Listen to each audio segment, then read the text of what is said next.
Hey everyone, I have a update on the hacked YouTube channel situation. Unfortunately, it's not a great update. There's no way I'm getting my channel back.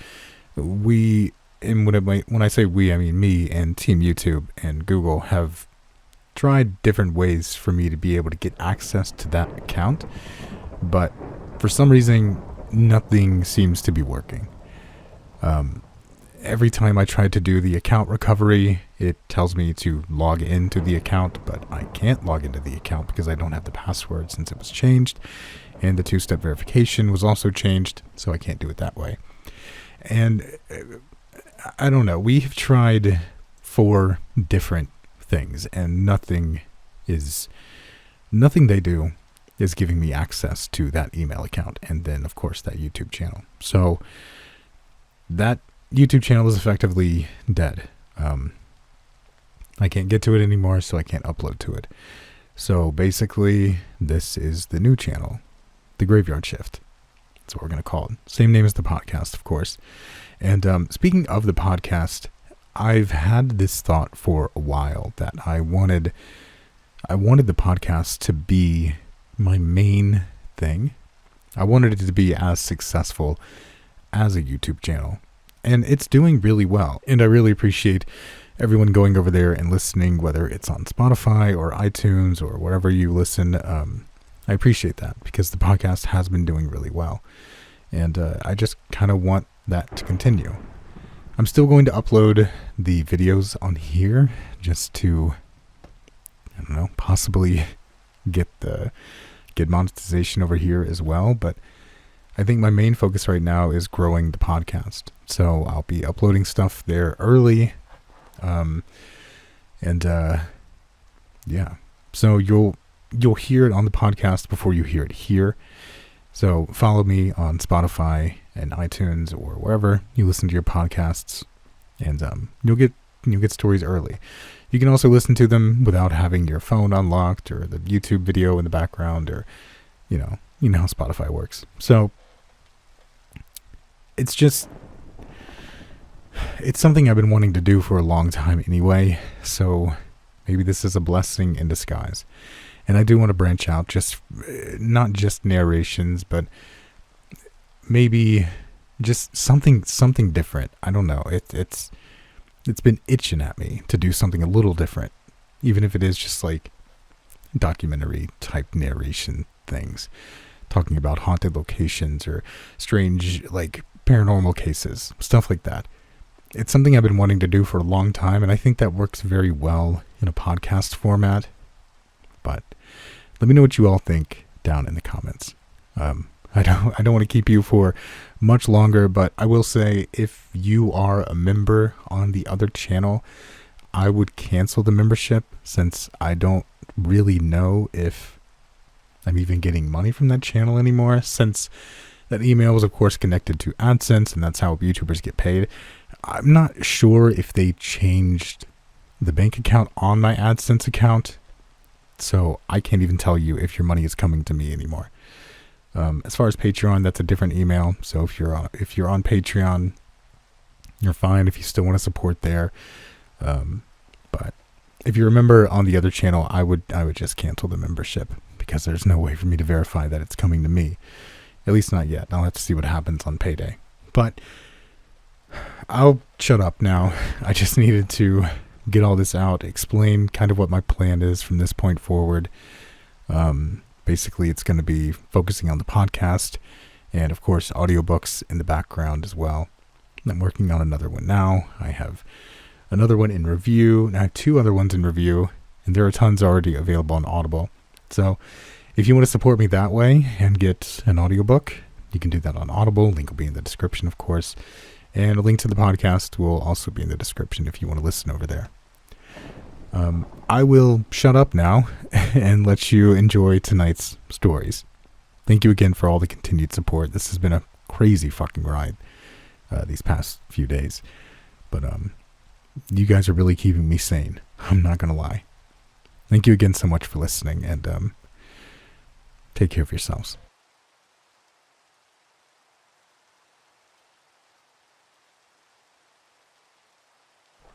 When a person goes missing, what happens to all their stuff?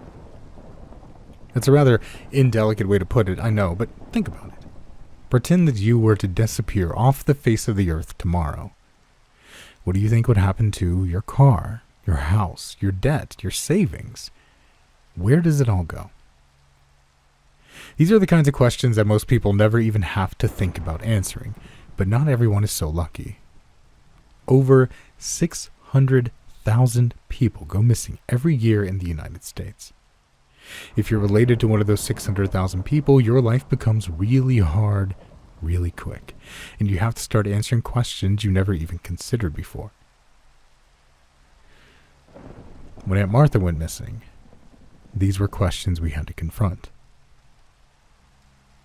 Aunt Martha disappeared the summer I turned 16, and my family was devastated. Martha was your classic eccentric aunt, the kind who showed up for birthday parties with the most expensive gifts, who encouraged you to quit school and become an actress because if anyone can make it in Hollywood, it's you, kiddo. Who taught you to pick a lock and hide your diary so your parents would never find it. She was, simply put, my favorite aunt. And in many ways, I felt closer to her than my immediate family members. And then she was gone. She stopped answering her phone, and when we went by her house to check on her, there was no one there. Her phone still sat on the table, a glass of milk curdling on the counter, her purse hung by the door in its usual place. It was like she'd turned to smoke and blown away. We all took it hard. My mother, Aunt Martha's older sister, took it especially hard. At first, we all thought we'd find her. After all, she couldn't have gone far. But a week went by with no news, and with recalcitrant police officers who insisted that she'd probably turn up, and there was no use in filing a police report. A month later, we finally successfully filed a missing persons report, and an investigation began in earnest. 2 months later, still no news. Half a year, 2 years, 3, 4, 5. Over time, we were forced to accept reality. Aunt Martha was never coming back. I held out hope for the longest. Call it the naivety of youth, call it a rocky, grieving process, whatever it was, the day I finally acknowledged that she was gone came shortly before she was declared legally dead. She had been gone for 7 years when our family finally submitted the papers and received a death certificate in return. I was 23, and I wanted no part in it. Even though I knew she wasn't coming back, it still hurt. It still felt too final. It felt wrong, in the absence of a body, to just say that she was dead and move on with our lives. As my mom explained to me, declaring her dead was an important step in the process of dealing with her assets. This is the only way we can gain control over her estate and the financial accounts that she left behind. They've been in limbo for a long, long time, and there are certain legalities that need to be addressed. It was then that I first began to ponder the question that, unbeknownst to me until that moment, my parents had been dealing with for several years. What would happen to the fragments of life that Aunt Martha left behind? Having her declared legally dead allowed for a will to go into effect, for one thing. And though most of her assets were spread evenly among the family, there was one surprise that neither I nor the rest of us expected. She left her house to me. Now, Aunt Martha and I had always been close. I felt we shared a special bond, but I didn't realize she loved me so much to give me her home. I was touched. I was uncomfortable. I didn't want it, that monument to a life she should have been living. But I felt compelled to take care of it. It would be wrong to sell it or try to pass off the responsibilities it entailed to someone just for my own sense of comfort. So, at 23 years old, I became a homeowner. It was a miserable process. Aunt Martha's house had essentially been left alone all those years without anyone in our family able to gain legal right to it. My parents had shielded me from most of the process, something I only fully appreciated as I got older, but attempting to gain guardianship of a missing person's assets is a convoluted and confusing legal process. As a result, the house had a lot of issues when it came to my possession, and suddenly I was responsible for fixing all of them. So fix them I did. I cleaned the house, began working through the mire of legal paperwork that came with it, confronted the large ring of mold growing on the floor of the upstairs bedroom. I thought those were my greatest problems, but that nightmarish process was just the beginning. As I went through Aunt Martha's things and cleaned away the detritus accumulated over years of neglect, I began to find things. At first, I thought it was a one-off. But then I found another and another. The first one was in the kitchen. I was scrubbing at a stubborn stain on the counter, letting my eyes wander as I did. Quite unexpectedly, they snagged on something in the wall. It looked like a rectangular seam, just above one of the countertops, about the size of an outlet. I wondered if an outlet had once been there, or if one was hiding behind the wall. Out of curiosity, but not really expecting anything to happen, I reached out and touched the little rectangle. I felt it press in as though it were a button, and then it sprang open. Like a door. And there was something inside. I flicked on my flashlight and aimed it at the hole to get a better look. It was a teeny tiny little room, a perfect miniature kitchen designed to look exactly like Aunt Martha's kitchen had looked, even down to the patterned linoleum floor. How many times had I visited that house as a child and never noticed? The seam in the wall seemed so obvious as I looked at it, but all the years that I'd come to visit, my eyes passed over and ignored it. Of course, I took pictures to send to my parents, laughing at how quaint and little and adorable it was. Mostly, though, I was impressed. It must have taken her a horrendous amount of time to accomplish, especially at such a small scale. I thought that was the end, but, as with all interesting stories, it was only the beginning. The next one I found was in the living room, embedded in the wall next to the TV stand. Once again, I found a perfect replica from the room inside, complete with matching wine stains on the couch cushions. I quickly abandoned my hopes of cleaning that day and spent the entire afternoon searching the house for more little rooms. The hardest to find was the one in the bathroom. I didn't expect to find a little door in the back of the cabinet under the sink. In the end, I finally discovered them all. I had no idea that Aunt Martha built miniatures. She'd never mentioned her hobby to me. Upon discovering it, I felt closer to her than I had in the years since she went missing, like I was in on a secret with her. Maybe a secret she wanted me to discover. I searched through some of her belongings that were still in the attic. The papers and notebooks, hoping to find some written record of her hobby and why she did it. Unfortunately, it appeared that she never kept a journal or anything of the sort. There were no answers to be found among her things. So I went back to my routine. Slowly cleaning the dilapidated house, restoring it to its former state, and sorting through my Aunt Martha's things. I'd stop and look at the miniature once in a while, but they mostly faded from my immediate attention. There was so much to do. My head was always filled with responsibilities and the heavy weight of grief, the unique grief that comes from dredging up the material remnants of a person's life. I guess that's why I didn't make the connection when things started to happen. It wasn't much at first. Things moved around. I'd put something down on one counter, only to find it on the opposite later. But that could easily just be a trick of the mind. The human brain is less like a finely tuned machine and more like a screeching ball of jelly that is capable of both astounding accomplishments and fantastic failures. But when I found my wallet perched on top of my bathroom mirror, I was pretty confident I hadn't been the one to put it there. My first thought was that someone was in the house with me, playing games, messing with me. I called my brother and he came to help me search the house. We scrutinized it from top to bottom, inspecting every nook and cranny, but found no one. We didn't find any evidence that someone had broken or snuck in either. To be safe, he stayed with me for a few days and we changed the locks on all the doors and added locks to the windows. We made it nearly impossible for someone to get in. And still, the weirdness continued. One morning, I woke up to my hair in knots. Literal knots. Like someone had intentionally tied the strands of my hair together. I stared at myself in the mirror for 5 minutes, trying to come up with a way that I might have done that to myself in my sleep. It took me an hour to brush them all out. I spent the rest of the day in a foul mood, making simple and stupid mistakes at every turn. After I managed to shatter 2 glasses in one day, I gave up on working and spent the rest of the afternoon fuming.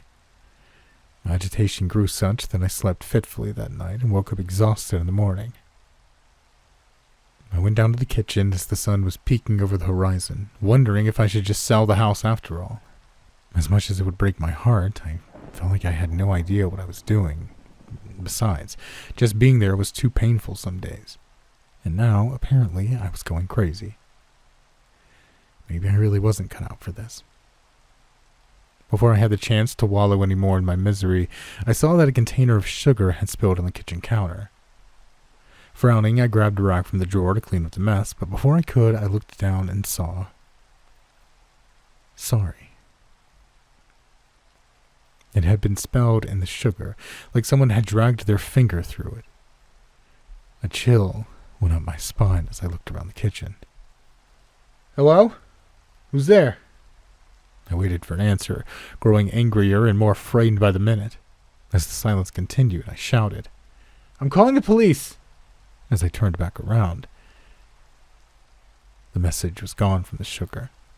In its place was this. L. No, that wasn't possible. I'd been standing right there. Nobody could have gone behind me and changed the message without my noticing, unless it wasn't an intruder at all. Unless it was something that I couldn't see, or someone who'd been waiting for me a long time and was trying to get my attention now. Staring down at the sugar, I asked softly, "Aunt Martha?" Nothing happened. I closed my eyes and scrubbed my hand over my face, trying to ground myself in reality. I really am going crazy. I need to leave, I thought. When I opened my eyes, there was a new message. No. My heart leapt in my throat. Well, who are you then? Are you dead? I closed my eyes and opened them again, but nothing had changed. I closed my eyes and waited a little longer. Still nothing.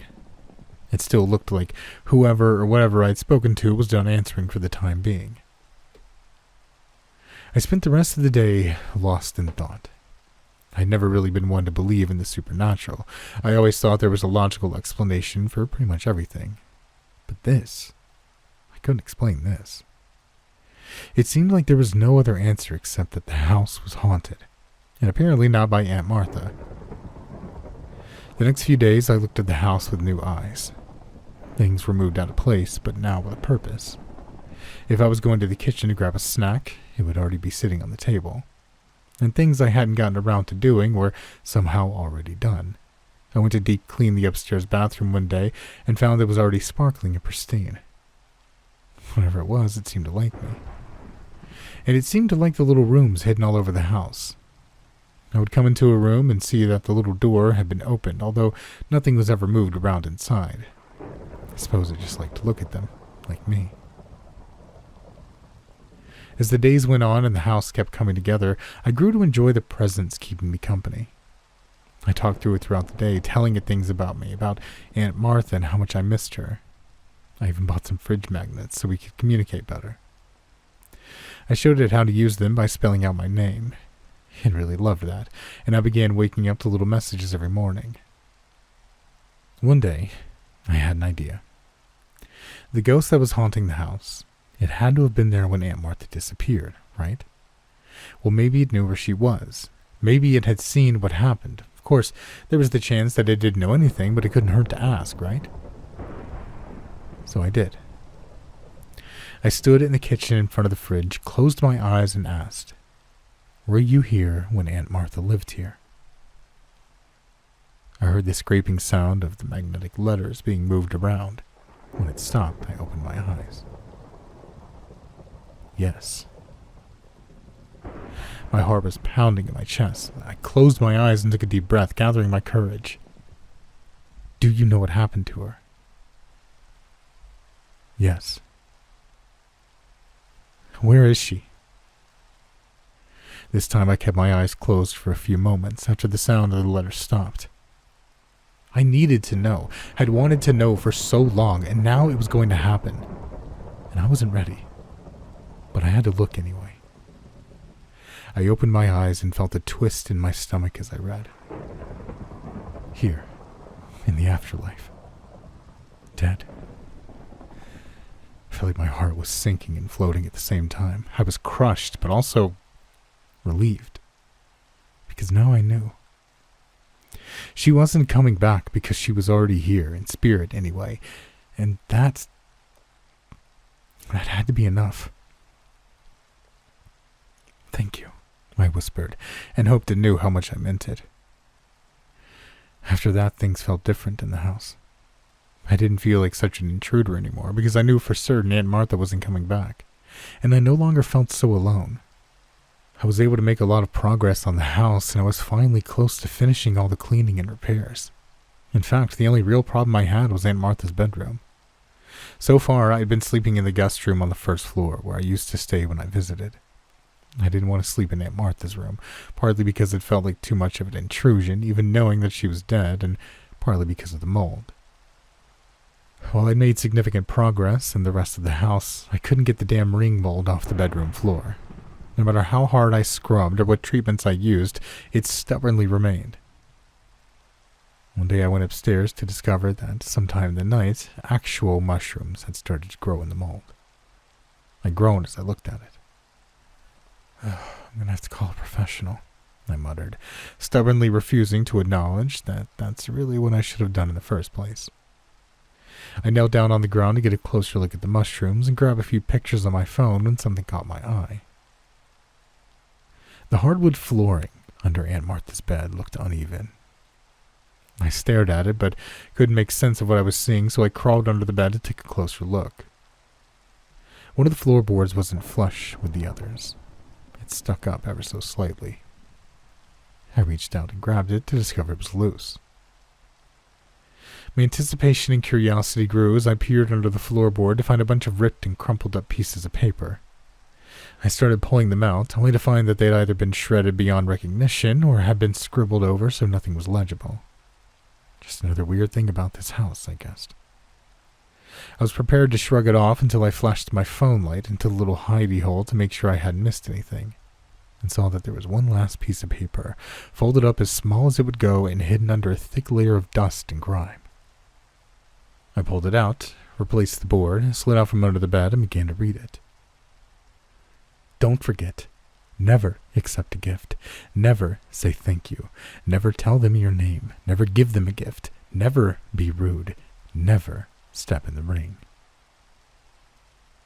I stared down at it, my brow furrowing in confusion.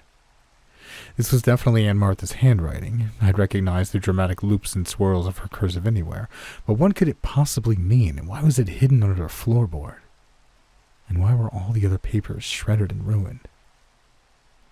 A sense of unease began to worm through my gut.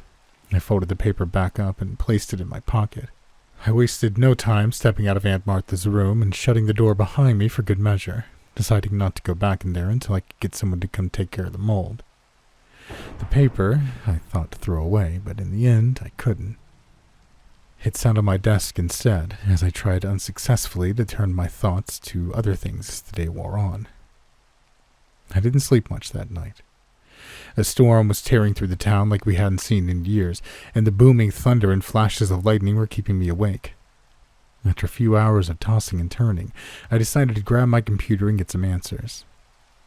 I tried plugging the rules from Aunt Martha's notes into a few different search engines to see what came up.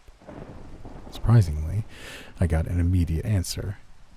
An answer that, unfortunately, didn't make much sense. Fairies, also commonly known as the Fae, are mischievous creatures that are sometimes described as spirits or sprites. There is no true consensus on the nature of the Fae. Their origins range from angels to demons to the spirits of the youthful dead. They enjoy playing tricks on people, which can range from relatively harmless, such as tangling hair into fairy locks, which are said to be unlucky when brushed out, to extremely dangerous. When encountering a fairy, it is best to tread with caution. Do not give the fairy your name and avoid accepting gifts. Never thank the fairy for anything. Thanking them implies you owe them something. Fairies are also exceptionally sensitive to perceived slights. One must never be rude to a fairy. Additionally, fairy rings, which are naturally occurring rings of mushrooms, should be avoided at all costs. Most importantly, never step inside a fairy ring. And the more articles I read, the more confused I became. I thought about the mushroom ring in the upstairs bedroom, the tiny rooms hidden all over the house. It was like Aunt Martha had become obsessed with fairies. I began to wonder if she'd been trying to grow a fairy ring upstairs for some reason. A more disturbing possibility grew as I thought about the thing that I'd been interacting with over the past few weeks. But no, it can't be possible. Ghosts I can maybe see, but fairies? I draw the lines at fairies. They just aren't real. I was still researching the Fae when the sun came up in the morning, revealing the devastation left behind by the storm. Rubbing the exhaustion from my eyes, I wandered into the kitchen to make myself some coffee. For the first time, I didn't look at the message waiting for me on the fridge. My research had made me wary of continuing to interact with the entity in Aunt Martha's house. Instead, I took my coffee mug and went right to the back door so I could sit on the porch steps and get some fresh air as the sun warmed the earth. The evidence of the storm in the yard wasn't too terrible, mostly a lot of fallen branches. I walked a slow circle around the backyard while I lost myself in thought. I stopped in front of the large tree that held the rope swing I loved as a kid. Placed my hand against the trunk, thinking of better, simpler times. Something was making my hand sticky. Tree sap, I muttered, pulling my hand away. But then I looked down and noticed. My hand was red. I looked at the tree trunk and saw that the storm had ripped off some of the bark, and what I could see underneath was red and almost spongy. A little voice in my head whispered, "Turn around and go into the house now." But I staunchly ignored it, reaching out to peel off more bark. Now the sticky red substance was running down the tree trunk, seeping into the grass. Perturbed, I kept pulling away at the bark, determined to figure out what was inside. At last I tore away a large chunk of bark, and something flopped out to dangle freely out of the trunk. For one blissful moment, I didn't know what I was looking at. And then I began to make out the shape of an arm and a hand. Totally skinless and dripping blood. As I stood there, a scream began bubbling in my throat. I saw the fingers twitch. I turned around and bolted for the house. Grabbing a duffel bag from the guest room, I threw some clothes, my computer, and a few other necessities inside. I can barely even remember what I grabbed. My mind was too focused on the giggling I heard behind me, the sound of slamming doors. Mere seconds later, I sprinting out of the door, not even bothering to lock it behind me. The sound of something smashing inside the house tempted me to look back, but I resisted as I got into my car and tore down the street, leaving that house of nightmares behind me. I've been staying at a hotel across town since then. I texted my family members to stay away from the house, not to try and visit me. I told them the mold problem was more serious than we thought, and it wasn't going to be safe until I could find someone to take care of it. I didn't tell them any of the truth about what was going on. They wouldn't believe me, not that I blamed them. I mean, who would believe me? Didn't think so. I've been thinking a lot since I left that house. Been doing a lot of research as well. As much as I would like to leave the house behind forever, to pretend that none of this ever happened, I know I can't. Firstly, I'm pretty sure I've figured out what happened to Aunt Martha. And if I really did see her fingers twitching, I can't be sure. Maybe it was a trick of the mind, but if there's any possibility that Aunt Martha is still alive, I can't leave her behind. I won't. And secondly, because I've broken the rules. I've accepted gifts from the fairies. I've thanked them. I've told them my name, and it doesn't matter where I go or how fast I run, they'll always find me. That was confirmed when I woke up yesterday morning with more fairy locks in my hair. I didn't dare brush them out. There's a lot more information about fairies out there. It's hard to tell what's true or not. Nobody knows exactly what they are or how they work. There is one thing that's consistent, though, in every article and YouTube video and story and poem. The only way to stay safe from fairies is avoid interacting with them at any cost. I've never been good at following instructions, and especially when my family is on the line, so I've armed myself with a small iron cross around my neck, a bottle of salt in my pocket, and a bracelet made from rowan wood. I've turned my clothes inside out. I've studied what weakness they may or may not have, and have written my own list so I don't forget them. And now I'm going back to that house. I'm going to seal the fairy doors and fill the house with St. John's wort and daisies and four-leaf clovers.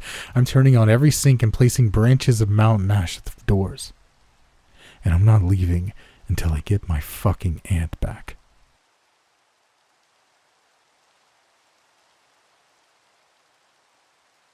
Hundreds of years ago, the earth was flooded. A great flood. One that drowned away the evil of the world, burying it beneath a great tree. Or so the legends would have you believe. I've never been one to place faith in deities. In this vast world, there are too many different accounts of creation, too many accounts of gods, goddesses, and the like. An educated person, and I would consider myself well educated, tends to place more faith in science. Such is my story. Yet, as stories often do, all that changed. I no longer question the evil of the world, or the existence of a higher power. Nothing else could explain what these eyes have seen. I was born wealthy almost 50 years ago, and I married into wealth some 30 years ago. I married young, to a strapping young lad, my brother's best friend. My brother, you may have heard of him, John Lucas Bacall, inherited the Bacall Salvage Corp from our father in his 20s. My father had an unfortunate accident at sea that ended his life prematurely. He was caught in a violent storm. I was only 14 when the news came by way of mail that his ship had been found capsized, and his body was never recovered. On one particular island, my brother met his best friend, son of a wealthy merchant, a man well renowned for his crafts, one who often charged exorbitant prices for his wares.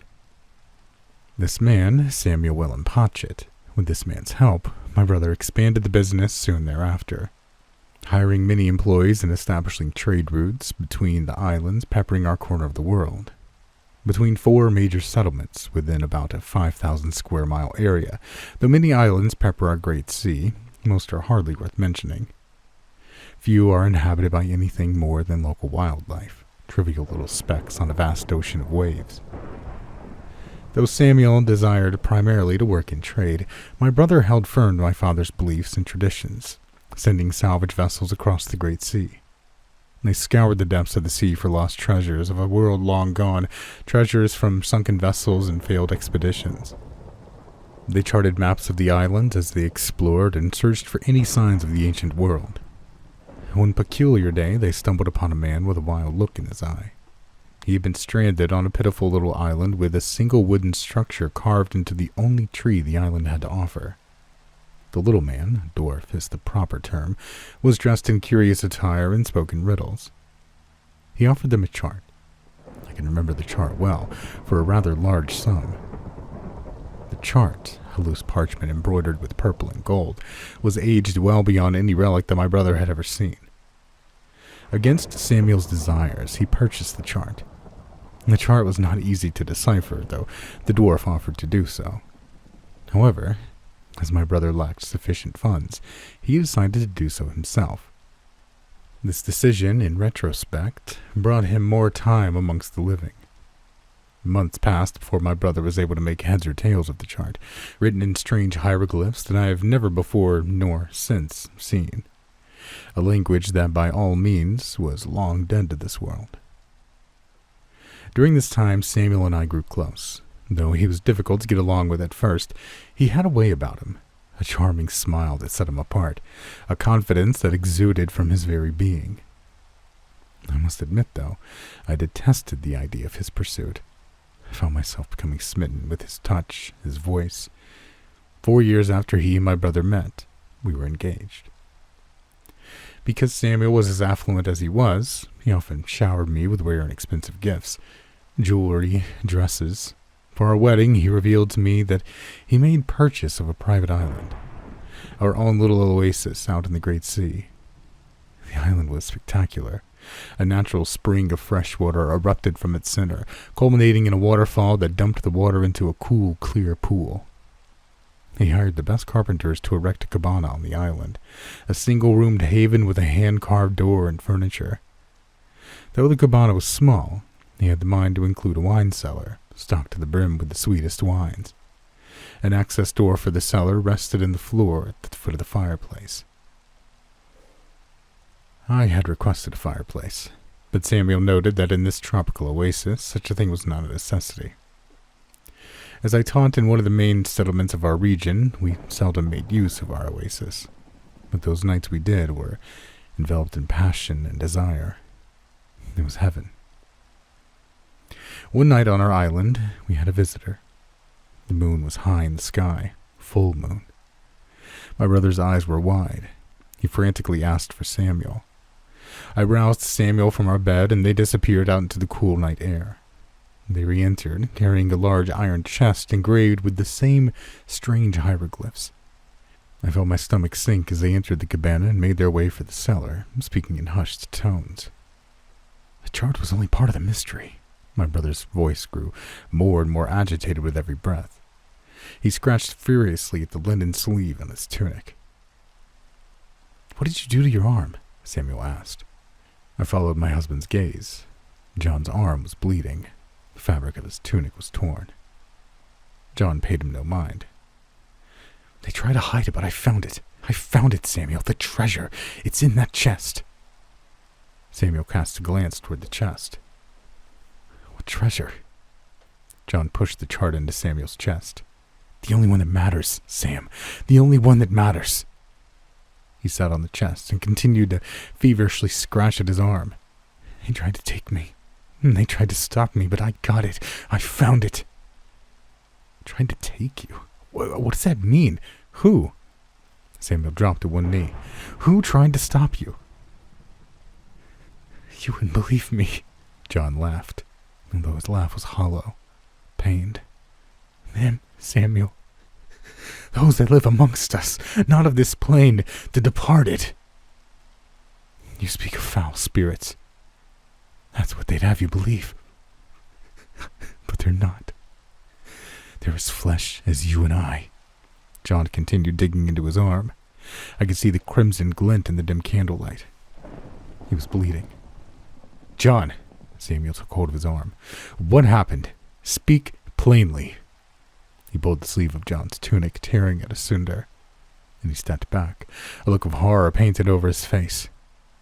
"Oh, John, you're burning up." His voice faded to a whisper.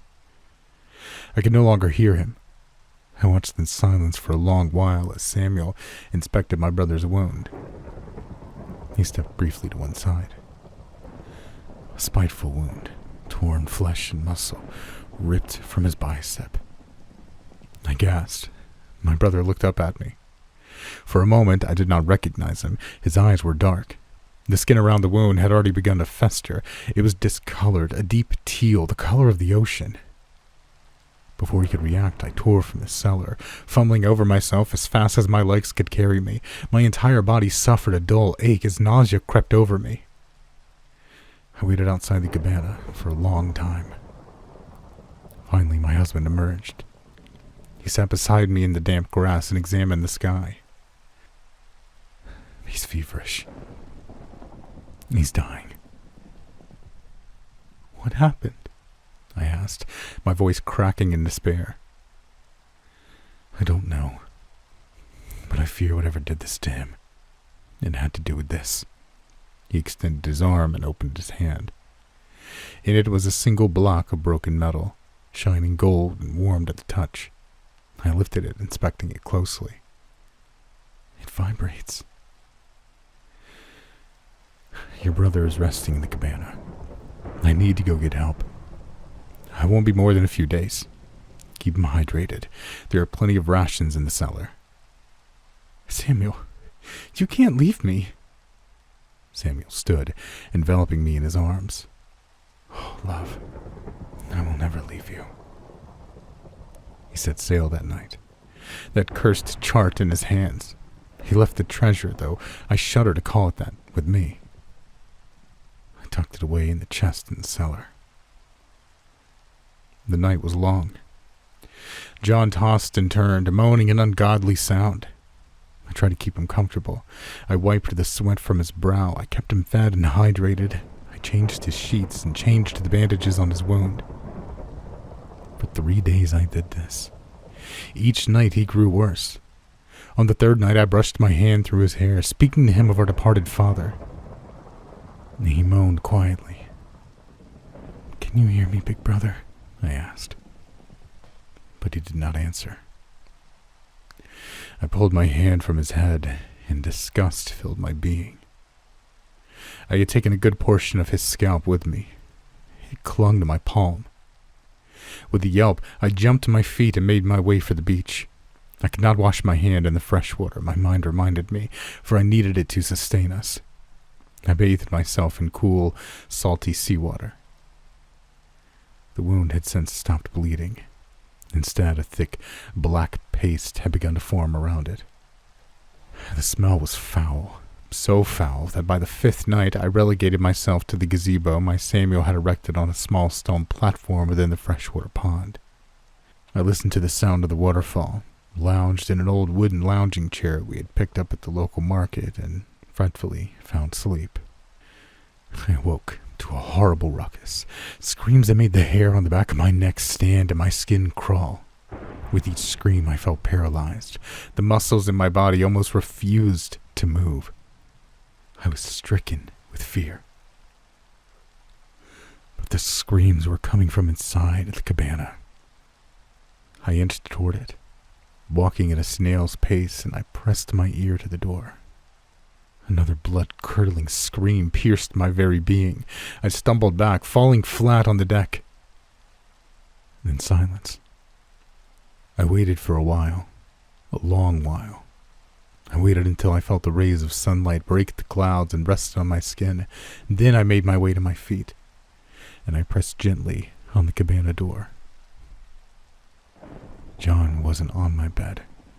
He wasn't even in the room. But the door to the cellar was ajar. I eased to the door, then down the stairs. John was hunkered next to the chest, his body convulsing in unnatural ways. The discoloration of his wound had infected the entirety of his being, and his body was devoid of hair. His hands picked through the dirt. I watched in horror silently as a small rodent scampered about his feet. He did not react. He didn't react when it curiously sniffed at the teal flesh of his leg. It was then that he screamed.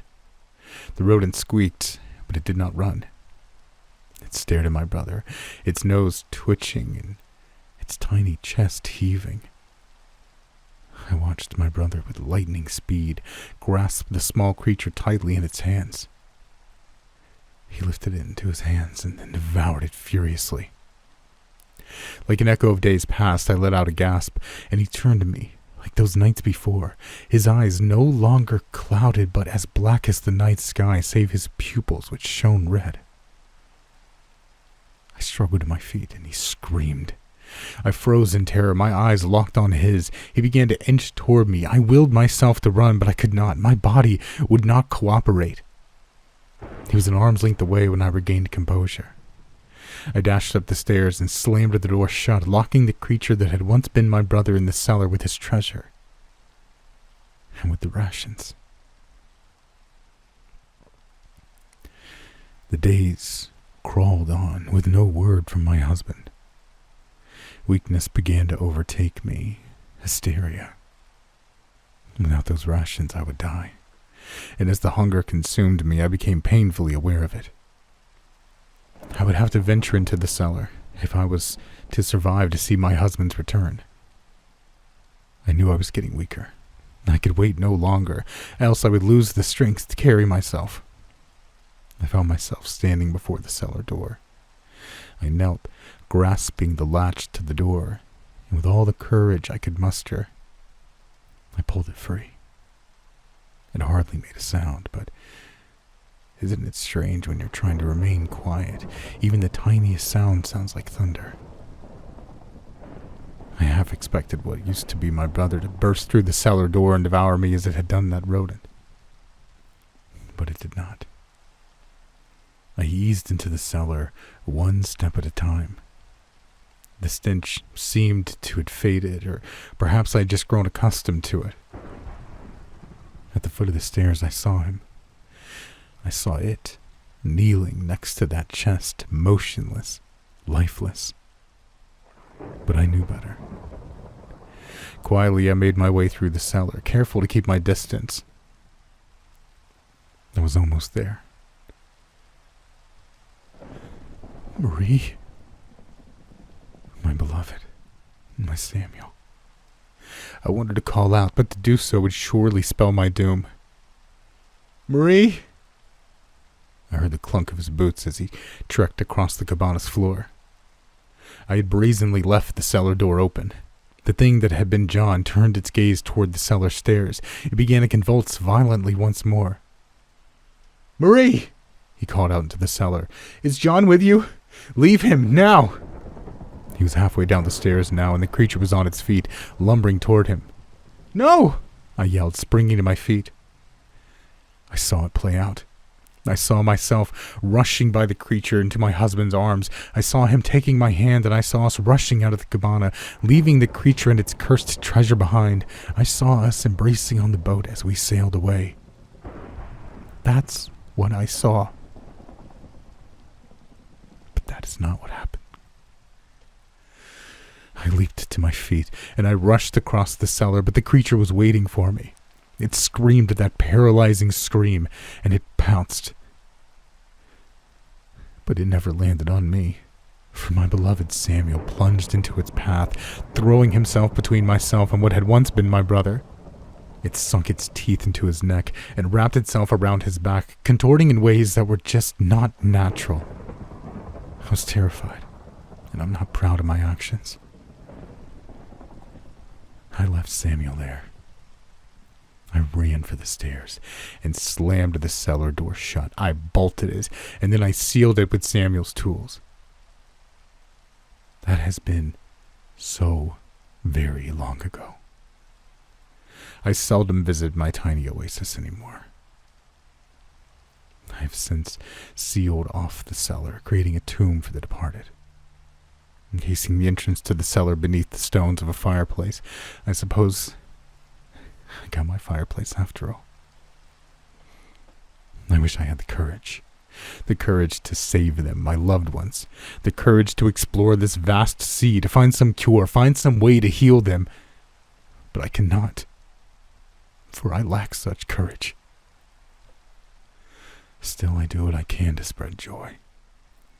I teach the children of my dearly departed's home. I teach them about the dangers of the great sea, about the dangers of tampering with forces we do not fully understand. Even now I can hear them both down there, moaning, screaming at one another. Tomorrow I'll leave this island. I'll head back north, back to Windfall. The postman brought a letter today. A boy clad in the green clothes of the legendary hero has been helping residents of the island with all that ails them. I'll give him the deed to my cabana. If he can prove he is the hero of legend, maybe he'll find the courage to slay the creatures on my tiny oasis and bring peace to my beloved.